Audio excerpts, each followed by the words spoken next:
পাকিস্তান ও আফগানিস্তানের মধ্যে আবারও উত্তেজনা তৈরি হয়েছে। গেল ২৭ জুন করাচিতে সন্ত্রাসী হামলার জেরে আফগানিস্তানের ৩টি প্রদেশে বিমান হামলা চালায় পাকিস্তান। আফগানিস্তানের দাবি, নারী, শিশুসহ ৩৮ জন বেসামরিক মানুষ হত্যা করছে পাকিস্তান। আর পাকিস্তানের দাবি, তারা ২৫ জন সন্ত্রাসীকে হত্যা করেছে।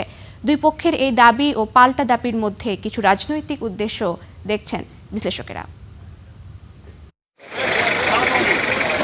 পাক আফগান উত্তেজনায় নতুন করে ঘি ঢেলেছে এই ঘটনাটি। গেল ২৭ জুন করাচিতে সন্ত্রাসী হামলায় মারা যায় আধা সামরিক বাহিনীর ৩ সদস্য। এই হামলার দায় স্বীকার করে জামাত উল আহরার বা JUA। এটি তেহরিকি তালেবানের বা TTPর একটি শাখা। সেদিন হামলাকারী উসমান আলীকে জীবিত আটক করেন পাকিস্তানের নিরাপত্তা কর্মীরা। তিনি আফগানিস্তানের নানগারহার প্রদেশের বাসিন্দা। JUA এর ঘাঁটিও এই প্রদেশেই। উসমান তদন্ত কর্মকর্তাদের জানায়, তাদের দলটি হামলার ৭ দিন আগে আফগানিস্তান থেকে পাকিস্তানে প্রবেশ করে।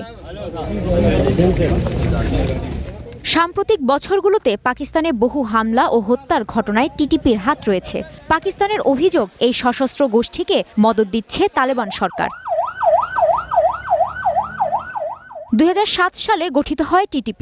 ২০১৪ সালে TTP থেকে আলাদা হয়ে যায় JUA। ২০২০ সালে তারা আবারও TTPতে ফিরে আসে এবং ২০২৫ সাল থেকে আবারও স্বাধীনভাবে পরিচালিত হচ্ছে JUA। TTP মূলত সন্ত্রাসীদের একটি নেটওয়ার্ক। এই নেটওয়ার্কের সবচেয়ে কট্টরপন্থী অংশটি হল JUA। ২০১৬ সালে লাহোরের গুলশান-ই-ইকবাল পার্কে বোমা হামলা চালিয়ে ৭০ জনকে হত্যা করে এই গোষ্ঠীটি। ২০২৫ সালে নভেম্বরে ইসলামাবাদের আদালত চত্বরে প্রাণঘাতী বোমা হামলায় হত্যা করে ১২ জন।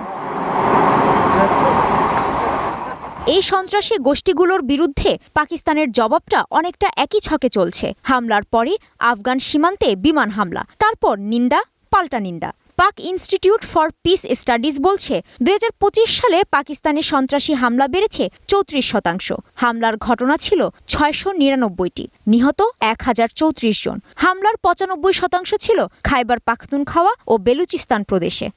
TTPর বিভিন্ন পর্যায়ে আফগানদের যুক্ত থাকার প্রমাণ আছে, তবে এতে প্রমাণ হয় না যে আফগান সরকার TTPর হামলাগুলো সমর্থন করছে।